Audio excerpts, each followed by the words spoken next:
Her son used her emergency bracelet to order burgers while she lay broken on the floor. Lorraine Gibbs, retired nurse and homeowner, didn't scream again. Kevin, once her caregiver and sole heir, wiped his hands and reached for ketchup. By Friday, he'd be locked out of her accounts, her deed and her future. She'd spent years trusting him with everything, until he left her with nothing. And when the legal notice hit his doorstep, it came with fries and her final word. Wait, before we go any further, I gotta ask, where are you watching from? Drop it in the comments, and don't forget to subscribe. The house was quiet, save for the rhythmic hum of the refrigerator and the faint ticking of the old wall clock above the pantry. Lorraine Gibbs moved slowly across the hardwood floor, one hand trailing along the hallway wall for balance, the other clutching a basket of laundry she had no business carrying. She never saw the sock. Her foot slid. The world tilted. A sharp crack echoed through the hall as her hip slammed against the floor. The laundry scattered, socks and towels fanning out like spilled cards. She let out a strangled cry, half pain, half disbelief, and scrambled for her wrist. The emergency bracelet. She pressed the button hard. A red light blinked once. Then nothing. She pressed it again. No chime. No voice prompt. Just the flicker of the LED, pulsing like a dying firefly. She lay still, breathing hard, forehead damp against the cold floor. Minutes passed, then an hour. The light outside shifted as the sun dipped lower behind the hedges. Her leg throbbed with a deep, pulsing ache, and every attempt to move sent electric shocks up her spine. She was still lying there, eyes open, jaw clenched, when the front door finally creaked open. Footsteps, two voices, the rustle of takeout bags. Kevin's tone was flat, like he was giving a weather report. Hey, I used your bracelet thing to grab DoorDash earlier. Forgot to charge my phone. Lorraine didn't answer. She couldn't, not at first. Tessa's laugh floated down the hallway, syrupy and careless. At least it was your favorite place. The fries are still hot, I think. Lorraine slowly turned her head toward the sound, but her eyes stayed on the floorboards. A dark knot in the grain caught her attention, rough, imperfect, like a scar in the wood. Kevin leaned into the hallway, but didn't take a step forward. You okay? Lorraine gave a small nod. Nothing more. He disappeared back into the kitchen. She heard a cabinet open. Ice clinked into a glass. Tessa, they forgot extra sauce. Again. Want some of mine? Another silence. Lorraine blinked up at the ceiling.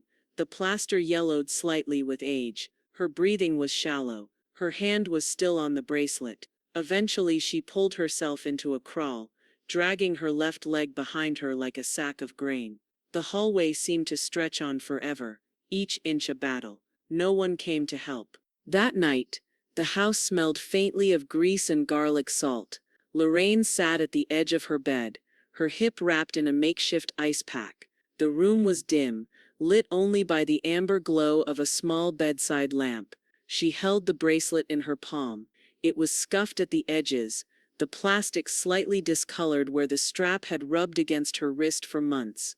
She turned it over and opened the back compartment. The battery was drained, the tiny indicator a dull, lifeless gray. She thought of Kevin's voice earlier. I used your bracelet thing. She placed the bracelet on the dresser and sat for a long time in silence. Her reflection stared back from the vanity mirror.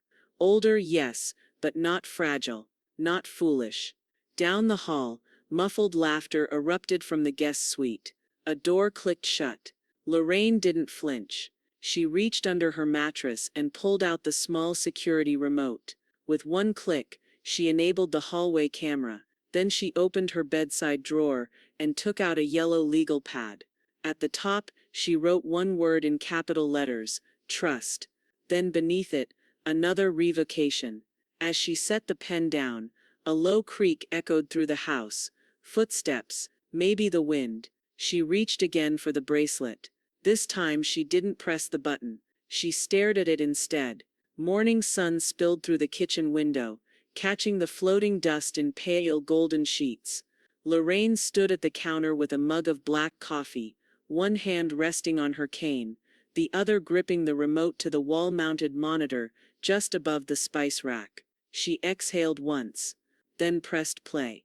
The hallway footage jumped to life, time-stamped, silent, grainy black and white. The image showed her entering the frame slowly, the laundry basket tucked against her hip, then the sock, then the fall. Lorraine didn't flinch as her body hit the floor on screen. She watched her legs crumple, her arms flail, and her face twist in pain. She saw herself press the emergency bracelet 3 times, saw herself cry out, mouth open wide, silent screams caught in time. Then stillness. The frame held on her motionless body for a long stretch. 10 minutes. Then 20. Shadows shifted. She hit pause. Her hand trembled slightly as she set the coffee down. She scrolled forward, skipping to the moment Kevin's keys jangled in the front lock. His voice didn't carry. The feed had no audio, but she could see his lips moving as he looked into the hall, saw her trying to stand, and walked past. Lorraine stared at the screen a moment longer, then shut it off. A soft knock tapped against the back door. She opened it to find Maya standing there, holding a basket of lemons. Her gray curls were pulled back under a sun hat, and a pink bandana hung loose around her neck. "I heard a thud that day," Maya said, without preamble. "Was that when it happened?" Lorraine stepped aside and nodded toward the table. "Coffee?" Maya set the basket down. "Just 1 cup." They sat in silence for a while. Lorraine traced a finger along the edge of her mug. "I was on the floor for nearly 2 hours, she finally said, voice calm but without softness. "They were here the whole time. 8 burgers in the kitchen. Never asked." Maya didn't blink. "You don't have to tell me what you plan to do, but if you need a witness later, I heard you. From my garden." Lorraine looked at her, eyes steady. "Noted." A faint vibration buzzed across the counter. Her phone screen lit up. "Andrea Beck." She answered on speaker. "Andrea." Lorraine came the clipped, efficient voice on the line. "Let's meet Friday morning. Bring the trust binder. I'll have my paralegal print a clean revocation draft before we talk restructuring." Lorraine gave a small nod. "Done." Andrea continued. "And if you're serious about removing them from access, we'll need to revoke all proxy privileges in writing. Can you get me the current POA? "I already have it." Lorraine glanced toward the hallway drawer. "Good, bring that too." The call ended. Maya sipped her coffee slowly. "You've been busy." Lorraine stood and walked to the hallway cabinet. She pulled out a fireproof box, unlocked it, and carried it to the table. Inside were labeled folders, yellow, crisp, and perfectly organized. She flipped through them and pulled out 3. One she labeled hosts, one medical, one account. She paused for a long moment before writing the final one, beneficiaries. Maya watched but said nothing. "Do you think it's petty?" Lorraine asked finally, "to want clarity before the end?" Maya smiled, slow and small. "No, I think it's clean." Lorraine closed the binder, hands firm. "Then clean it will be." Lorraine stood in the doorway of the guest suite, her cane lightly tapping the threshold. Kevin was sprawled on the futon, game controller in hand, a half-eaten protein bar balanced on the armrest. Tessa sat at the desk, scrolling through rental listings on her laptop, a candle flickering beside her for ambiance. Lorraine cleared her throat. They both looked up, neutral, expectant. "I was wondering," she said, voice light but measured, "if you two could make me dinner Friday night. Just something simple. Thought it might be nice." Kevin shrugged without looking away from the screen. "Sure." Tessa smiled without blinking. "Totally. I'll text you to confirm." "Thanks," Lorraine said. "That's all." She didn't linger. Back in her room, she sat at her writing desk, slid on her reading glasses, and opened the email draft Andrea had sent. The subject line was already filled in. "Trust revision, for review." Lorraine scrolled down to the attachment, her eyes scanning each clause. The language was sterile, precise. Exactly how she wanted it. She clicked forward and typed "Final version looks good. Sending binder and POA Friday morning," with revisions enclosed. Then hit send. She stood and crossed to the hallway closet, unlocked the bottom drawer, and pulled out a manila envelope containing the original house deed. The paper was thick and yellowed at the edges. Her father's signature was still faintly visible at the bottom, a piece of Fresno history, passed down like a whisper. She added it to a new folder marked Originals. Then she opened her nightstand and withdrew a smaller document, one Kevin had notarized for her 3 years ago, a durable medical proxy granting him full decision authority. His signature was slightly smudged, as if he'd been in a rush. She studied it once more before placing it in a new envelope marked Revoked. She stared at that word for a moment. Let it settle. The front door creaked open a few hours later. Maya stepped inside with her usual quiet poise, holding a small flathead screwdriver and a box of replacement keys. Everything where you left it? Maya asked. Almost, Lorraine said. Let's fix the rest. They moved together through the main hallway. Lorraine pointed to the loose panel in the baseboard, near the linen closet. Maya knelt, pried it open, and slid the new key deep into the space behind the wall. She pushed the panel back in with a soft snap. No more under the mat nonsense, Maya muttered, wiping her hands on a cloth. Lorraine gave a faint smile. Only you and Andrea get copies. The two women stood quietly for a moment, before Maya turned to leave. At the door she paused. He'll notice something's changed. I'm counting on it, Lorraine said. When Maya was gone, Lorraine returned to her bedroom. She opened her jewelry box and one by one began removing items. The gold cross necklace from her confirmation, the sapphire ring Tom had given her on their 30th anniversary, her mother's rose brooch. Each piece went into a velvet pouch. She reached into the back of the closet, retrieved her small fire safe, and carefully typed in the passcode. 8196. Her birthday. Obvious. Too obvious. She erased it from the keypad, then flipped to the back of the manual and reset the code. New sequence. Memorized but never written down. She closed the safe. Just before bed, she opened her phone and drafted one final note to herself in a password-locked app. Friday. Pasta night. Nothing is casual. She stared at the screen, then deleted the message entirely. The smell hit first. Burnt garlic, something acidic, and an overwhelming amount of oregano. Lorraine sat at the head of the table, a cloth napkin folded precisely in her lap, her posture as straight as her bones would allow. The dining room light buzzed faintly above, casting a yellow warmth over the mismatched place settings. Kevin brought out the pasta in a wide glass bowl, steam rising from the congealed surface like an afterthought. Tessa followed with a plate of bread, thick slices drenched in butter, their edges nearly blackened. Voila! Tessa announced with a little flourish. Fettuccine à la us. Kevin chuckled as he dropped into his seat. Tried to keep it simple. You like this stuff, right? Lorraine nodded. Of course, it smells ambitious. They all sat. Tessa poured red wine into 3 mismatched glasses. I figured we'd make it kind of a celebration. You've been looking better lately. Lorraine stirred the pasta on her plate, separating the clumps. Thank you. Kevin shoveled a forkful into his mouth and spoke through the chew. We were talking earlier. Might take a week, maybe 2, go up to Tahoe before summer ends. Tessa jumped in. Just to clear our heads. Reset. Kevin's cousin has that cabin, remember? Lorraine looked between them, silent. Kevin leaned back in his chair, a little too casual. And I mean, once things settle, we can probably fix up the guest suite a bit. Rent it out. Passive income, right? Tessa reached for her wine, chiming in. Not that we're rushing anything, obviously. Lorraine took a sip of water. Cool, clean. She set the glass down slowly, eyes still on Kevin. He didn't flinch. She smiled. That sounds smart. Forward thinking. Tessa beamed. Exactly. A silence bloomed, thin, humming, not quite awkward.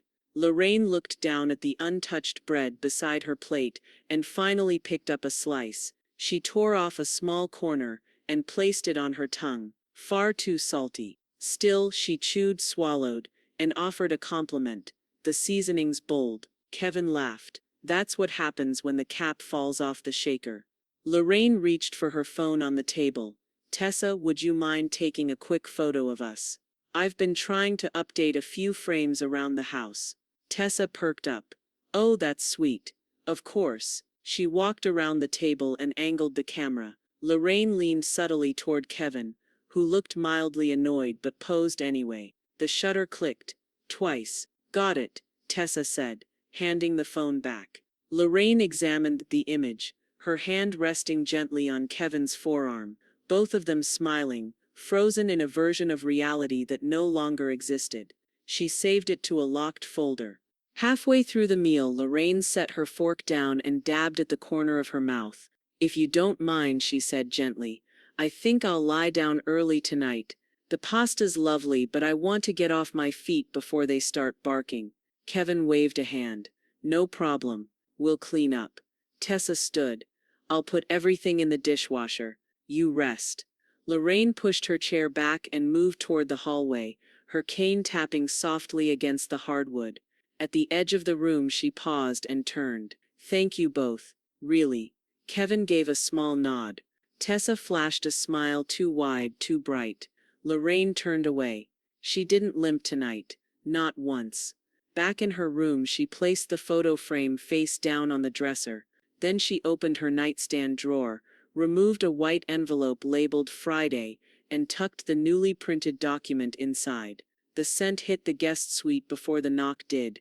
Chair-grilled beef, toasted sesame buns, warm paper bags, steeped in grease and nostalgia. Kevin looked up from the couch.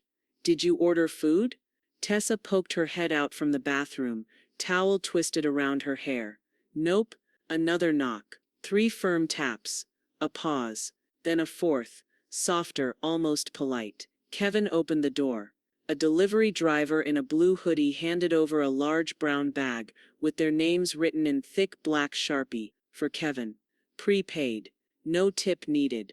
Kevin took the bag, confused. Wait. Who? The door had already shut. He brought it inside. Still warm, still fragrant. It was from Burger Barn, the same place Lorraine used to treat him to after t-ball games, the one she'd stopped going to when the arthritis got worse, and the booths felt too low. He opened the top of the bag. 2 burgers. Extra pickles, no onions. His order. Tessa's 2. Fries. A strawberry shake, sweating through the paper cup, and at the bottom, nestled between 2 napkins, a small manila envelope sealed. On the front, open together. Tessa stepped closer, hair still damp. What's that? Kevin sat on the edge of the futon, turned the envelope over once, then opened it. 3 documents slid out. He unfolded the first, a single-page legal notice printed on firm cardstock. His eyes skimmed the header. Revocation of financial power of attorney. He blinked. What the? Tessa snatched the second document from the table. Her eyes darted across the lines. Eviction, she said, voice rising. From the guest suite. Kevin grabbed the third, mouth going dry. Amended estate documents. Every reference to him, struck through. His name, his share gone. Replaced. At the bottom of the page, effective immediately. Tessa looked up, her face blotched with confusion. Is this a joke? Kevin stood, the papers fluttering from his hands to the rug. She can't do this. She did. Tessa said. Voice hollow. She already did. For a moment neither spoke. The burger bag still sat between them, grease darkening the bottom. The food untouched. The room suddenly too quiet, too hot. A fly buzzed near the window and smacked once, twice, into the pane. Kevin walked to the door and opened it, staring across the small backyard toward the main house. Lorraine's curtains were drawn. The lights were off. Tessa picked up the envelope again. Did you know this was coming? Kevin didn't answer. She made us dinner last night, Tessa said, eyes narrowing. She smiled. She asked for a picture. She set us up, Kevin said. The words sticking in his throat. Tessa dropped the envelope like it burned. We should talk to a lawyer. Kevin finally turned from the door. We will. I'll fix this. The next morning, Kevin stood barefoot in the gravel. A half-buttoned flannel tugged around his waist. He jiggled the handle to the guest suite door again. Still locked. He pressed his forehead against the warped wood, exhaling. Mom. Silence. He pounded this time flat palm 3 hits. Lorraine. Still nothing. He turned and kicked a small pebble across the yard.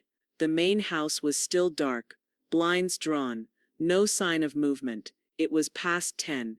Inside the suite, Tessa sat cross-legged on the futon, phone in hand, the Burger Barn bag still crumpled on the coffee table. She was rereading the eviction notice again, her brows pinched. This has to be illegal, she muttered. Kevin walked back in. The locks are changed. No kidding. She didn't look up. She didn't even warn us. No call, no heads up. Just drop this in with a damn cheeseburger. Tessa tossed the documents back down. You need to go talk to her. He stared at her. You go talk to her. I tried last night, she snapped. She didn't even open the blinds. Kevin rubbed his temples. She's playing some game. She'll come around. She always does. But she didn't.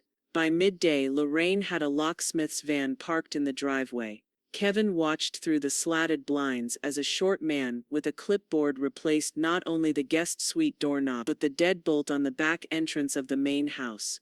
Lorraine stood nearby, arms crossed, saying little. When she turned to go back inside, she caught Kevin watching. She didn't break eye contact. She just closed the door.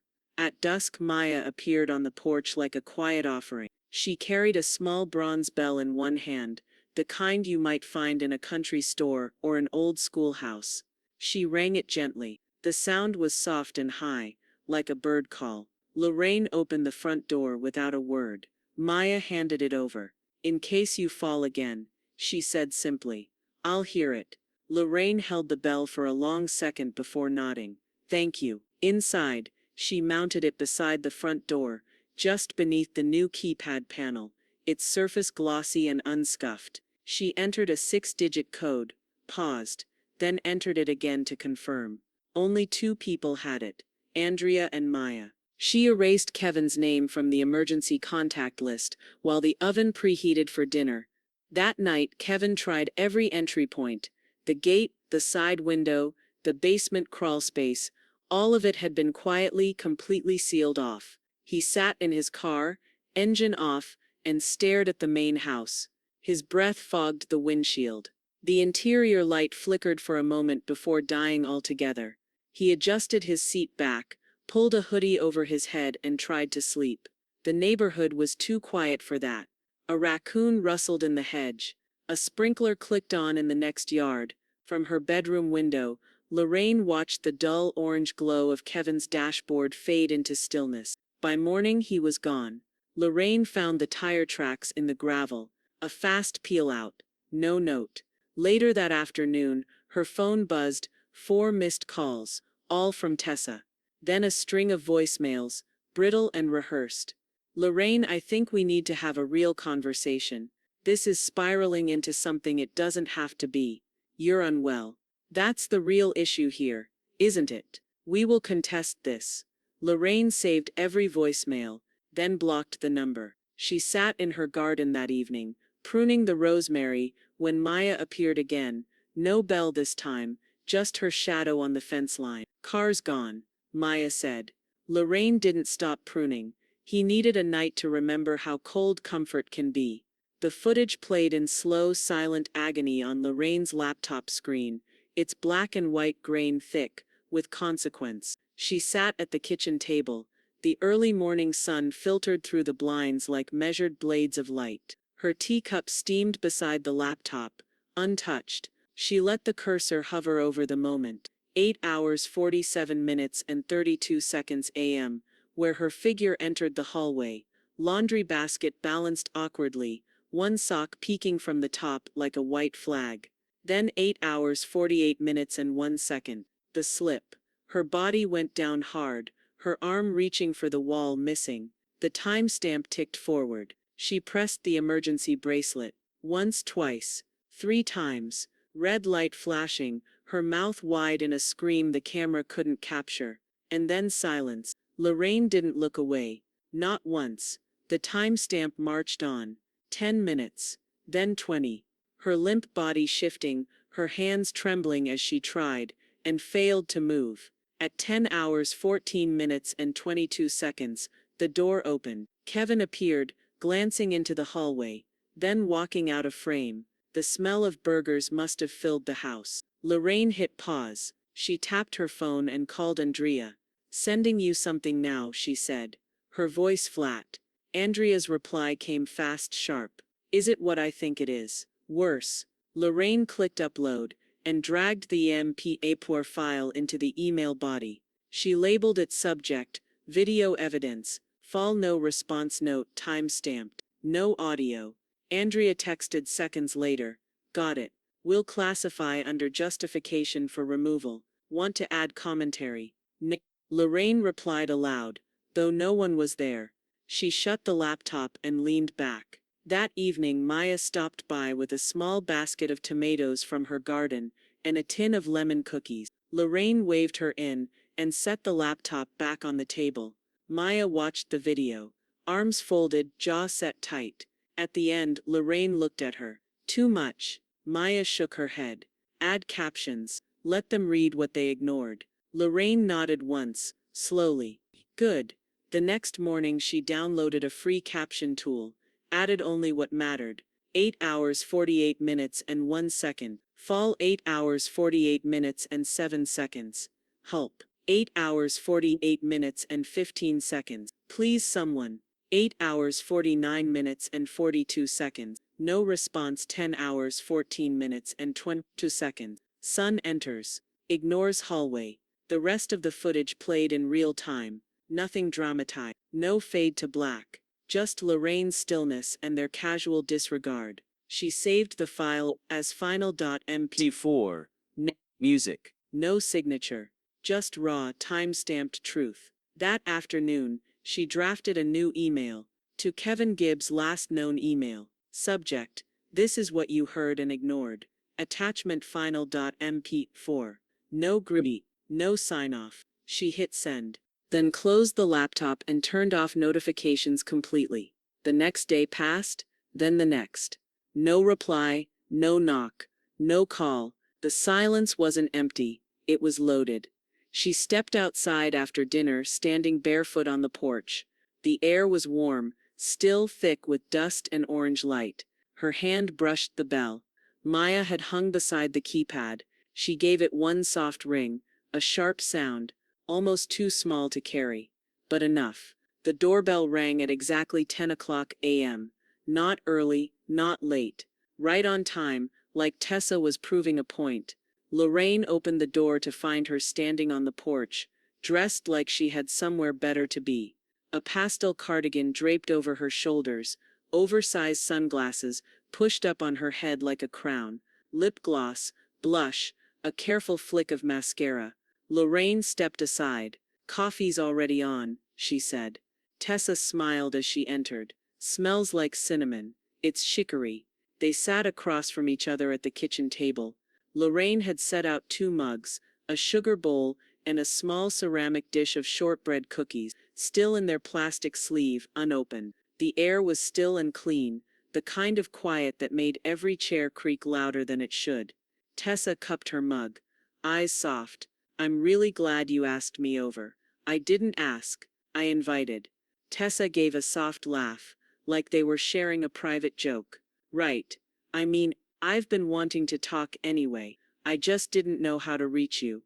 "You reached me 4 times on voicemail," Lorraine said, "and again at midnight. Blocked number." Tessa's smile faltered. "I just wanted to explain." Lorraine said nothing. She stirred her coffee once. The spoon clinked gently against the mug. "I didn't know it hurt you," Tessa said, suddenly quieter. "That day, with the burgers, Kevin made a stupid joke, and I laughed, but I wasn't laughing at you. I didn't understand what had happened. I didn't know you were she." She cut herself off. "On the floor?" Lorraine finished. Tessa nodded. "I was scared, and stupid. I should have checked. I should have come down the hall. But I didn't know." "You didn't want to know," Lorraine corrected. A long silence followed. "I'm not like Kevin," Tessa said, trying to keep her voice level. He doesn't mean things the way they sound. But I do. I mean it when I say I'm sorry. I want to make things right. Lorraine reached under the table and pulled out a plain white envelope. No name, no seal. She slid it across the wood like a folded napkin. Tessa hesitated. What is it? Resources, Lorraine said. Places that don't require family references. Job boards, temporary housing programs, a few clinics that do counseling on a sliding scale. Tessa didn't touch the envelope. I thought we were going to talk about forgiveness. We did, Lorraine said. You asked for it. I listened. Tessa's lower lip trembled slightly. She pressed it flat. I'm not trying to manipulate you, she whispered. I know, Lorraine said.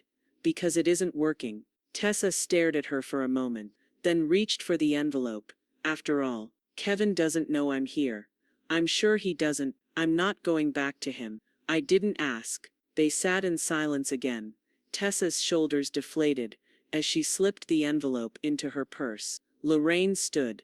Let me walk you out. Tessa followed her to the door without a word. As Lorraine opened it, the light from the porch cut across the tile and hit Tessa full in the face. No more glow, no more gloss, just exhaustion.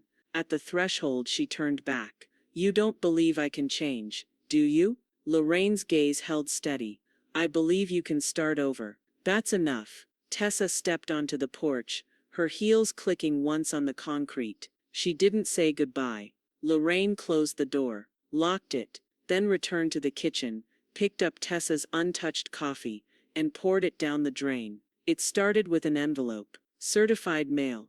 Lorraine spotted the green signature slip through the side of the glass before she even opened the box. She carried it inside without urgency, slid a butter knife under the flap, and unfolded the packet inside. Cease and desist. Claim elder coercion. Fraudulent reassignment of estate authority. Kevin had officially declared war. Lorraine laid the pages flat on the counter and took a sip of coffee before dialing Andrea. He thinks he can sue, Lorraine said dryly. Good, Andrea replied. Let him. She could hear papers shuffling on Andrea's end. Then laughter. Tell him to read the POA laws. He signed over everything voluntarily. And we've got the notarizations. Plus that video. You couldn't buy that kind of leverage. Lorraine traced a finger down the edge of the legal threat. I want to file a report. For the fall. For what came after. You should, Andrea said. And add a note about his history of intimidation, text logs, voicemails. If he wants to play legal chicken, we'll drag it into the daylight. That afternoon, Lorraine drove herself to the Fresno Police Department in her old Buick, the one Kevin used to mock for smelling like menthol and mothballs. She waited quietly in a plastic chair beneath the flickering overheads, then stepped into a small room with beige walls and a crooked state seal. She told the officer everything, flat, unemotional, factual, fall, silence. Use of the emergency bracelet. Reassigned POA. Estate restructuring. Kevin's response. She handed over printed photos from the security footage, a USB drive, and her updated will. When they asked for a witness, she nodded once and said, Maya. Later that evening, Maya sat across from the same officer in Lorraine's living room, the windows open to the warm July air. She screamed for help, Maya said, her voice unwavering. I heard it from my kitchen. Then nothing. I checked later and she was bruised deeply. No one else had done a damn thing. The officer nodded and took her signature. By Friday, Lorraine's case was filed under elder endangerment, documented and closed. On Saturday, she called the emergency alert company and requested a user access review. The representative's voice was chipper. Yes, it looks like Kevin Gibbs is still listed as your secondary responder. Remove him permanently, she said. Replace him with Andrea Beck. Yes, ma'am. It's done. She didn't thank him. By Monday, the guest suite was officially vacated. Kevin hadn't returned for his things. Tessa had texted once more, a final line of lowercase guilt, hope Ersh happy. Lorraine deleted it. On Wednesday, a soft knock came at the front door. A tall black woman stood on the porch, duffel bag over her shoulder, a clipboard in hand. She wore blue scrubs, no makeup, and the kind of shoes that looked broken in from years of long hospital shifts. "Hi," she said, smiling. "Name's Shauna Wells, traveling nurse. I'm here about the listing." Lorraine blinked once, then opened the screen door. Inside, they walked the suite together. Lorraine pointed out the garden view, the private entrance, the blackout curtains. Shauna took quiet notes. "I won't be in your way," she said. "I'm working nights, just need a clean place to crash and something quiet on my off days." "Do you cook?" "Nothing loud." Lorraine nodded. "You can move in Friday." Shauna grinned. "First place that didn't ask for a 10-year rental history. Appreciate it." They shook hands. That night Lorraine sat on her porch, the sky soft with dusk, a bowl of sliced peaches in her lap. Maya joined her with iced tea and a quiet smile. "You did it," Maya said. Lorraine tilted her head. "Not yet, but I've started the final page." The email subject line read, "Media Inquiry, KFSN TV ABC 30, Urgent Elder Neglect Investigation." Lorraine stared at it for a full minute before opening it. The body was brief. "We're preparing a segment on elder abuse and legal recourse. A copy of your police report and time-stamped footage was submitted anonymously. We'd like to verify, and if possible, include a comment from you directly." Lorraine didn't respond right away. She forwarded it to Andrea instead, with 2 words, "Your call." An hour later, Andrea replied with a PDF titled, "Approved Materials, Distribution Ready." Attached was a concise version of Lorraine's incident report, the fall footage trimmed and captioned, and a quote she hadn't seen before. "It's not about blame, it's about boundaries and truth." LG She opened her front door, the summer air heavy with bisong and lavender. Maya stood on the porch, a sprig of mint in one hand. "They're running it," Lorraine said. Maya didn't ask what. She just nodded and handed her the mint. "Clip for your tea. Might settle the nerves." By Friday morning, Lorraine was awake before dawn. She brewed a small pot of chicory and sat at the edge of her bed, robe belted, hands still. The first alert came through Shauna's television, low volume, faint through the suite wall. Lorraine walked to the living room and turned on her own. KFSN Eyewitness News, 6 a.m. broadcast. A Fresno woman is turning quiet pain into legal action after a disturbing case of neglect, hidden behind the mask of live-in caregiving. Tonight we ask, when does passive silence become abuse? They showed the video, blurred her face, kept her voice off-screen, but the captions scrolled across in silence. "Help. Please. Someone." No response. Lorraine didn't blink. The headline read, "Elder Neglect Disguised as Care, One Woman's Fight Back." Her phone buzzed non-stop by 9 a.m. A text from her old nursing colleague Maria. "I knew something was off when he made you leave the reunion early. Proud of you." Voicemail from Harold Jenkins, her former shift supervisor. "Didn't even recognize you on TV until I saw that cane. You're steel, Lorraine." Even the neighbor on the corner, the one who never waved, left a bouquet of zinnias on the porch with a note, "If you need groceries or backup, holler." By lunchtime, Lorraine's inbox had filled with messages from women she hadn't spoken to in decades, retired nurses, old friends, fellow parishioners. Each one read like a confession. "That could have been me. It was me once. I just never told anyone. Thank you." Meanwhile, Kevin's online presence unraveled in real time. His Facebook disappeared by noon. Instagram, deactivated. A tweet he'd made 4 months earlier, mocking boomers and their paranoia, had already gone viral, and not in the way he wanted. A Reddit thread labeled him DoorDash Nepo fail. Lorraine read none of it. Andrea kept her updated through curated summaries. Tessa, on the other hand, never responded to the story. No texts, no emails. She simply vanished. Shauna saw her car pulling out of the suite driveway at dawn, 2 days early. No luggage, no goodbye. The house was quiet again. Lorraine made a sandwich, watered her basil. Then just before sundown, she stood in the backyard beneath the old oak tree with the cracked birdhouse. The chimes above the porch gave a single faint note. Maya appeared by the fence. "You going to say something public?" Lorraine shook her head. Already did.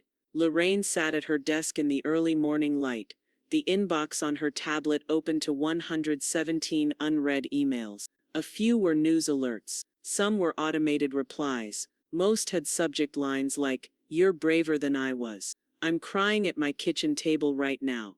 How did you find the courage?" She clicked open one from a woman named Colleen Marks, a retired RN from Santa Maria. It ended simply, "If you ever speak somewhere, anywhere, I'll drive to see it." Lorraine exhaled softly. Another name caught her attention: Fresno Elder Care and Advocacy Network. She opened it. "Miss Gibbs, we saw your story. Several of us have followed similar cases, but yours reached people in a way we rarely see. Would you consider speaking at our upcoming fall prevention seminar at the community center? It's small, informal, but your voice would matter." She read it twice, then typed her reply in full. "I'll come. But I won't perform. I'll speak plainly." She hit send. 2 days later, Maya pulled into Lorraine's driveway in a clean, dusty gray Toyota with a crocheted seat cover and half a lemon cake wrapped in foil on the passenger seat. "You sure you don't want me to go in with you?" Maya asked. Lorraine smiled, stepping into the car. "No, but I wouldn't mind the ride." They drove in quiet companionship, the kind that didn't need filling. The community center was tucked beside a dentist's office and a faded thrift store. Inside, a group of about 30 had gathered in folding chairs, sipping weak coffee and flipping through handouts about balance exercises, grab bar installations, and medication side effects. Lorraine stood at the side of the room watching. A young woman in slacks and a fleece vest approached with a clipboard. "You must be Miss Gibbs. We're honored." Lorraine gave a small nod. "I'm not a speaker," she said. "I'm a nurse who fell. That's exactly why we asked you." She was introduced simply, with no embellishments, just her name and her experience. A folding microphone clipped to her blouse, a stool if she needed it. She didn't use it. Lorraine stood behind the podium and folded her hands together. Her voice, when it came, was not loud, but it carried. "I didn't think I was fragile," she began. "And I wasn't. I'm not, but I was invisible, and that's worse. No drama, no theatrics, just steady truth." She told them about the bracelet, the hallway floor, the silence, the camera. Her voice never rose, but the tension in the room did. A man in the third row clenched a tissue so tightly it tore. A woman in the back dabbed under her sunglasses. When Lorraine finished, she stepped down and thanked them for their ears, not their sympathy. They gave her a standing ovation anyway. As she walked past the rows of chairs, someone near the aisle reached out and gently touched her arm. Lorraine turned. It was a woman in her 70s, cardigan pulled tight around her like armor. She whispered, "That could have been me." Lorraine offered her hand and squeezed it once, firm. Outside, Maya stood beneath the entrance awning, sipping a gas station coffee and watching the clouds roll in slow above the lot. "How'd it go?" she asked. Lorraine didn't answer at first. She just looked out across the rows of parked cars, the way the wind had stirred litter against the curb, the way it all felt both ordinary and lighter than it should. Then she smiled, like fresh air after a long, ugly dream. The new will lay open on Lorraine's kitchen table like a declaration. The sunlight cut across the page in clean slants, touching the edges of the names, sharp, deliberate, final. Kevin Gibbs, removed. Tessa, struck through. No asterisk, no footnote, no memory. Lorraine leaned closer and read the updated beneficiaries line again, her lips moving silently. Ely Ramirez, her former mentee and the only intern she'd ever taken on during her nursing years. The one who'd sent her postcards from every hospital rotation since. Fresno Community Nursing Fund, the grant that paid her tuition after her father died. Maya Daniels, neighbor, guardian, witness. Her new family, chosen, not inherited. Andrea sat across from her, her blazer neatly pressed and a fountain pen already uncapped. "This is airtight," she said. "Ironclad. If Kevin tries to touch a cent of this estate, it'll bounce back like rubber." Lorraine picked up the pen, held it briefly in her right hand, then passed it to her left, her steadier side these days. She signed. Slow, clean, no hesitation. Andrea slid the documents into a fireproof envelope, tapped twice on the table, and stood. I'll have this filed before lunch. Lorraine didn't rise with her. She just nodded, eyes lingering on the page a moment longer. When Andrea left, Lorraine didn't go back to her bedroom. She stepped through the back door instead, into the garden. The air was warm but not punishing. The breeze smelled like clipped grass and something faintly sweet. Maybe rosemary, maybe honeysuckle. Her cane stood inside by the door, untouched. She moved slowly, but not out of necessity, out of choice, past the planter boxes, past the swing Kevin had promised to repaint for 3 years, past the row of drooping zinnias. She stopped at the rose bush, the one that had outlived every drought and gopher and frost since the 90s. Lorraine pulled off her gloves and reached gently for a faded bloom. The petals came away in her hand like tissue, soft, papery, complete. She clipped the stem just below the bloom and dropped it into the basket at her feet. One by one, she trimmed the bush, clearing dead growth with a surgeon's rhythm. No one watched her. No one hovered. It was the first time in years the yard had felt like hers again. She crouched low, checked the soil near the roots, still damp from yesterday's watering. When she stood again, her joints complained, but her spine did not falter. Inside, Shauna's bedroom light flicked off. Night shift prep. Down the block, a trash truck groaned around the corner, its mechanical arms clanging in the distance. Lorraine stood in her yard, hands stained green and red with rose sap and earth, and looked toward the sky. Nothing dramatic happened, no birds scattered, no storm rolled in, just stillness. Lorraine sat at her desk just after sunrise, her robe pulled tight against the morning chill, steam curling from her second cup of chicory. A single manila envelope lay before her, untouched, unsealed. She reached for the first item, her newly notarized will, and slipped it inside without hesitation. The thick pages made a satisfying weight in the envelope. Next, the signed eviction notice, the original one with Kevin's name typed clean and final in bold font, and then the last item, a trifold brochure. Its cover read in soft blue serif, for adult children of narcissists, boundaries, recovery, closure. Lorraine tucked it in with quiet finality. No letter, no salutation, no signature, no return address. She sealed the flap, ran her thumb once across the glue, and placed a single piece of plain tape over the top. Neat, unemotional, unbreakable. Maya appeared in the doorway, still wearing garden gloves and holding a basket of just picked peaches. She noticed the envelope, the posture in Lorraine's spine, the way the morning light touched her gray hair like a crown. You're mailing it? Lorraine nodded once. Maya crossed the room, placed the peaches gently on the counter, and looked down at the envelope, then back up at Lorraine. It's poetic, she said, and precise. Lorraine didn't reply. She didn't need to. She walked to the hallway, opened the small safe by memory, her new code muscle deep now, and pulled out a sleek white box, recently delivered, still wrapped in plastic. Inside, her new emergency alert bracelet. Matte silver, smooth as water, lightweight but solid. No buttons, just a single fingerprint sensor embedded in the inner clasp.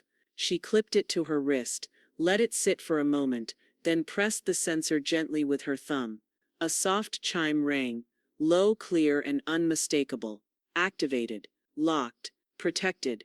No more shared access, no shared control, no shared anything. She looked down at it and smiled, not out of satisfaction, but recognition, like she'd been waiting for this version of herself to return. The doorbell rang. Lorraine opened it to find a courier waiting, same kind of uniform Kevin once joked about when mocking Amazon's invincible vans. Prepaid overnight delivery, the courier asked, holding out the envelope form. Lorraine handed him the sealed packet. No signature required, no return address. Got it. As he walked away, Maya appeared behind her, arms folded. "Do you think he'll actually read it?" she asked. Lorraine didn't look away from the van as it pulled out. "Oh, he'll read it," she said. "He'll read every single line, and he won't be able to reply to a single one." That night, Lorraine made herself soup, lentil and thyme, from scratch. She didn't eat in front of the TV or in the back corner by the window. She set the table properly: cloth napkin, ceramic bowl, water in a glass tumbler, no one at the other chair, no apologies for it. She wore the new bracelet like jewelry, not armor. Outside, a different kind of silence wrapped the house. Not Kevin's absence, not tension, finality. She had done more than remove him. She had erased the version of herself that ever needed him. And for the first time in decades, Lorraine Gibbs belonged to herself alone. The table was long and wooden, mismatched chairs drawn up on every side, none of them alike. Lorraine had covered the surface with a faded blue linen runner she found buried in the back of her pantry, ironed and tucked just so. There were no place cards, no assigned seats, just warmth and room. The screen door creaked open just after 6. Shauna stepped in first, balancing a foil-wrapped pan and a small plastic tub. "Lasagna," she said, setting it on the stovetop, "and my cousin's coleslaw, warning it's sweet." Maya followed behind with a bottle of wine and a bouquet of hydrangeas plucked from her yard. "That cheap Merlot you pretend to hate," she said, "and something pretty to fill that empty vase in your front window." Lorraine smiled, took both with quiet hands, and said, "It's not empty anymore." Soon after, Mr. Weller, from 2 doors down, arrived with sourdough rolls still warm in a paper bag, and Mrs. Lang brought apple butter in a glass jar with twine around the lid. Nobody asked what they were supposed to bring. Nobody came empty-handed. By 7, everyone was seated, passing bowls and pouring wine. The windows were open. The breeze smelled like lavender and garlic and cooling dirt. Shauna raised her glass first. "To new routines," she said. Maya added, "and old roses." They clinked glasses. Quiet, modest, uncoordinated. Lorraine didn't toast. She simply nodded once and took a sip. As the meal wound down, chairs creaked back from the table, and laughter rose in patches woven between stories about grandkids, long-dead pets, and broken sprinklers that turned into fountains. Lorraine stood at the edge of the porch, plate in hand, watching the others from the doorway. Shauna approached and nodded toward the lawn. "If you don't mind, I can mow on Thursdays. I'm usually off by 3. Seems like a good rhythm." Lorraine glanced toward the overgrown edge of the fence line. "Thursdays sound fine." Shauna smiled and returned to her seat, already part of the circle now. After dessert, Maya's lemon cake, nearly half gone, Lorraine stepped inside and opened a small drawer near the back door. From it she took a glass hook and a pair of simple silver wind chimes wrapped in tissue. Maya followed her out. "You found them." "They were in the box with the safe manual," Lorraine said. "Figured it was time." Together they hung them just outside the screen door. 2 nails, 1 strong gust, a soft rising note. The sound was light, gentle, not attention-seeking. Lorraine stepped back and looked at them for a long moment. Then she walked into the living room, removed the bracelet from her wrist, and set it on the shelf beside a photo of her garden in bloom. It was still active, still secure, but it no longer felt like armor. It felt like backup, not bondage. She turned off the lights, one by one, as her guests trickled home. Thank yous were spoken without repetition. Hugs offered but not required. No one lingered. No one overstayed. The sun was low and golden when Lorraine stepped barefoot onto the dewy grass. Her cotton robe hung open over worn jeans, and a faded t-shirt from a nurses' union potluck 10 years gone. She didn't reach for her cane, not out of pride, just habit reformed. Her gait was slow, sure. A walk, not a test. The garden waited quietly. She crouched beside the tomato vines, fingers brushing through the green until she found them. 3 full red ones, still warm from the day before. She plucked them gently, one by one, and dropped them into the small canvas satchel slung over her shoulder. In the distance, a crow called once, then flew off toward the dry ridge. No other movement, no other sound. Back inside, she washed the tomatoes under cold water, slicing them with an old paring knife, worn smooth at the handle.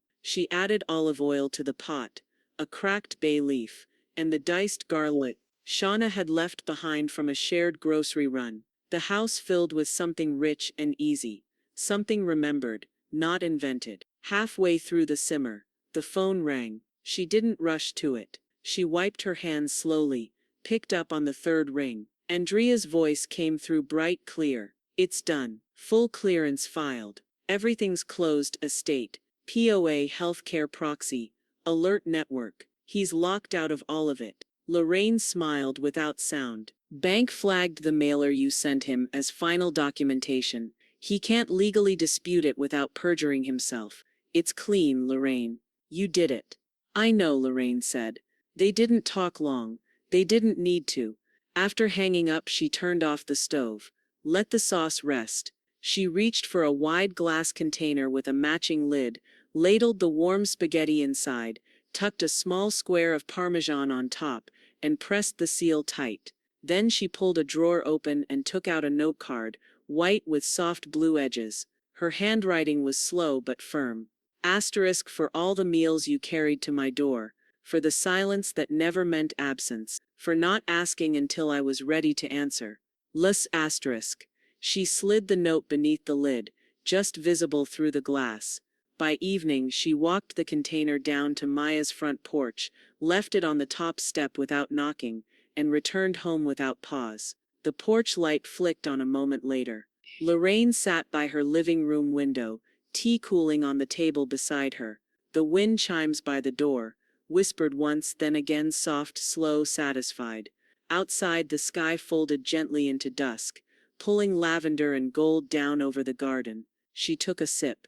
No alert bracelet on her wrist, no echo of Kevin's voice in her house, no apology needed, no retribution owed, just this, just now,